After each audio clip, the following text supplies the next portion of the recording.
আসসালামু আলাইকুম। আমার এই হাতের এই ফোনটা ডেড অবস্থায় রয়েছে, তো আমি এই সূত্রগুলো দিয়ে ইনশাল্লাহ স্টেপ বাই স্টেপ ডেড সলিউশন করার চেষ্টা করব। তো একটা ডেড ফোন নিয়ে আসলে কোথায় থেকে কাজ স্টার্ট করবেন, কোন কোন ভোল্টেজগুলো পরিমাপ করবেন, কোথায় কত ভোল্টেজ থাকবে, কত ভোল্টেজ না থাকলে ফোনটা শর্ট রয়েছে, হাই বুটিং না লো বুটিং না নো বুটিং, কোন বুটিংয়ে রয়েছে, কোন অবস্থায় কোন আইসিতে কাজ করতে হবে, সম্পূর্ণ ধারণা দেওয়ার চেষ্টা করব। মিডিয়াটেকের ফোন নিয়ে আসলে ইনশাল্লাহ ডেড সলিউশন করতে পারবেন 100%। তো দেখতে পাচ্ছেন ডিসি পাওয়ার সাপ্লাই লাগালাম, কোনো প্রকার শর্ট দেখায় না, বাট পাওয়ার সুইচ ট্রিগার করলে কোনো প্রকার রিডিং দেখায় না। তো এমতো অবস্থায় তো এর পরবর্তীতে আমি আই চার্জার দিয়ে দেখাই যে কোনো প্রকার এম্পিয়ার কনজিউম করে কিনা। ব্যাটারি খোলা অবস্থায় রয়েছে, চার্জার পিন লাগালাম, তো দেখতে পাচ্ছেন 0.22 মানে 0.2 ভোল্ট এম্পিয়ার কনজিউম করছে, মানে এটাতে হালকা শর্ট রয়েছে, এটা প্রাথমিক অবস্থায় বোঝা যাচ্ছে। ব্যাটারি লাগালে দেখা যাচ্ছে কোনো প্রকার এম্পিয়ার নিচ্ছে না। তো এবার আমার সেই সূত্রগুলো অনুযায়ী কাজ করার চেষ্টা করব। মিডিয়াটেকের ফোন এটা। তো প্রথমত আমি চার্জার কানেক্ট করে বিবেস ভোল্ট দেখব। বিবেস ভোল্ট বলতে হচ্ছে চার্জারের পোর্ট থেকে চার্জারের আইসি পর্যন্ত যে ভোল্টটা রয়েছে এই পুরো ভোল্টটাই হচ্ছে বিভাস ভোল্ট। তো দেখতে পাচ্ছেন কানেক্টরের গোড়ায় বিভাস ভোল্ট রয়েছে 4.8 ভোল্ট। বিভাস ভোল্ট চার্জিং এসিতে যাওয়ার পর সবার প্রথম ভোল্টেজ পাওয়ার কথা হচ্ছে পাওয়ার কি ভোল্টেজ। পাওয়ার কিতে 4 ভোল্টেজের আশেপাশে থাকবে। দেখতে পাচ্ছেন এখানে 0.2 ভোল্টেজ মাত্র রয়েছে।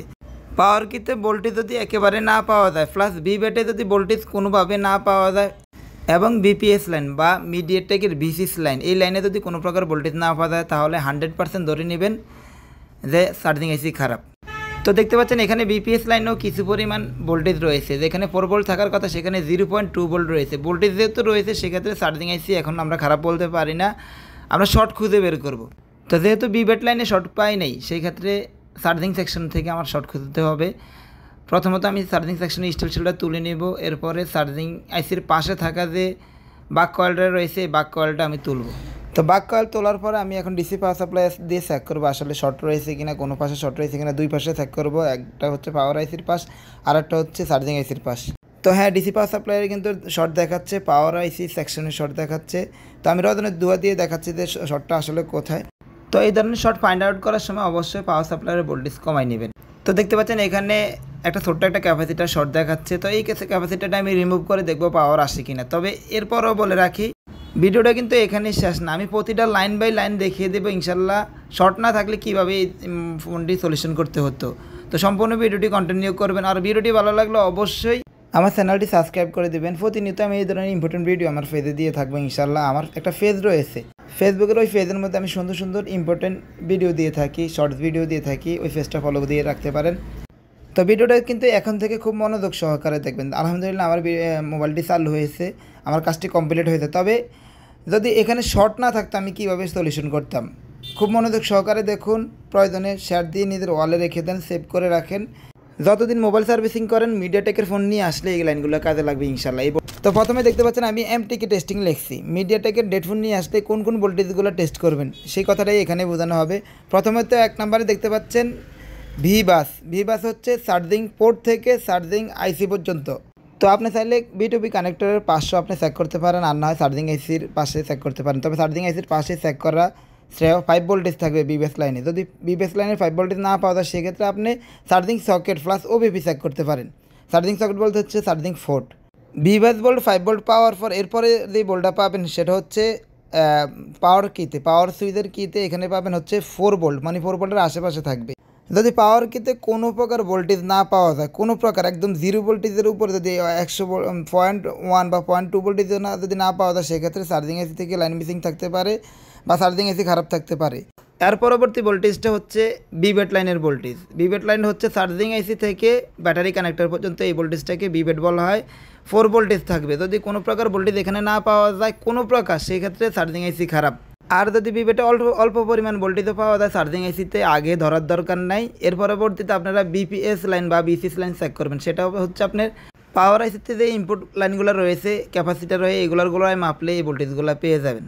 বিসিএস ভোল্ট নাই, বিবেট ভোল্ট নাই, পাওয়ার কিতে ভোল্ট নাই, চোখ বন্ধ করে চার্জিং আইসি চেঞ্জ করে দেন, সেট চালু হয়ে যাবে ইনশাল্লাহ। তো পাওয়ার কিতে ভোল্ট আছে, বিবেটে ভোল্ট আছে, বিসিএসে ভোল্ট আছে। এরপরে কোন ভোল্টেজটা দেখবেন, এরপর হচ্ছে বিসিও ভোল্টেজ, এটা হচ্ছে ক্রিস্টাল দেখবেন।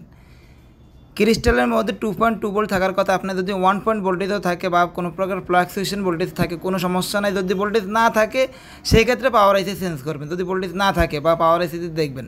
আর যদি ভোল্টেজ থাকে কোনো প্রকার ভোল্টেজ থাকে, যদি ফ্লাকচুয়েশনও থাকে সেক্ষেত্রে কোনো প্রকার কোনো আইসিতে ধরার দরকার নেই, চলবে, সমস্যা নেই।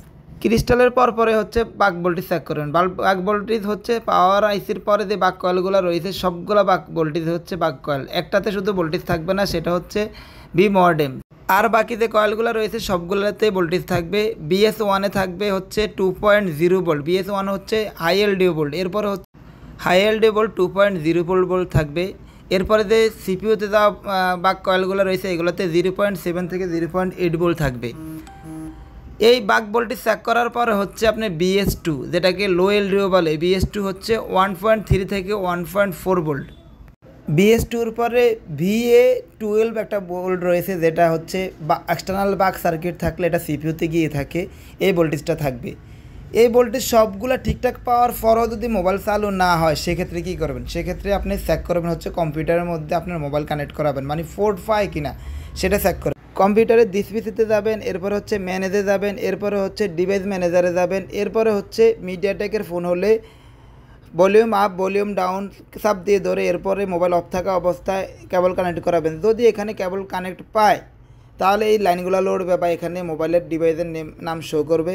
যদি ব্যাটারি লাগানো অবস্থায় পোর্ট না পায় ব্যাটারি খুলে চেক করবেন। যদি ভলিউম ধরে পোর্ট না পায় ভলিউম ছেড়ে দিয়ে দেখবেন বা ব্যাটারি লাগাইয়ে দেখবেন। বিভিন্নভাবে ট্রাই করে দেখবেন কোনোভাবে পোর্ট পায় কিনা। যদি পোর্ট পায় তাহলে কোনো কাজ না করে প্রথমে আপনি ফ্ল্যাশ করে দেখতে পারেন বা EMC রিবুল করে দেখতে পারেন। সব ভোল্টেজ টেস্ট করার পর সব ভোল্টেজ পাওয়ার পর পোর্ট না পাইলে কী করবেন? পোর্ট না পাইলে সেক্ষেত্রে আপনি ক্রিস্টাল চেঞ্জ করে দিতে পারেন। আর যদি ক্রিস্টাল চেঞ্জ করার পরও কোনো রেসপন্স না পাওয়া যায় সেই ক্ষেত্রে আপনি সিপিইউটা রিবুল করতে পারেন। ইনশাল্লাহ আপনার ফোন চালু হয়ে যাবে। তো ভিডিওটি ভালো লাগলে অবশ্যই শেয়ার করে দিবেন, পেজটি ফলো করে দিবেন, ইউটিউব চ্যানেলটি সাবস্ক্রাইব করে দিবেন।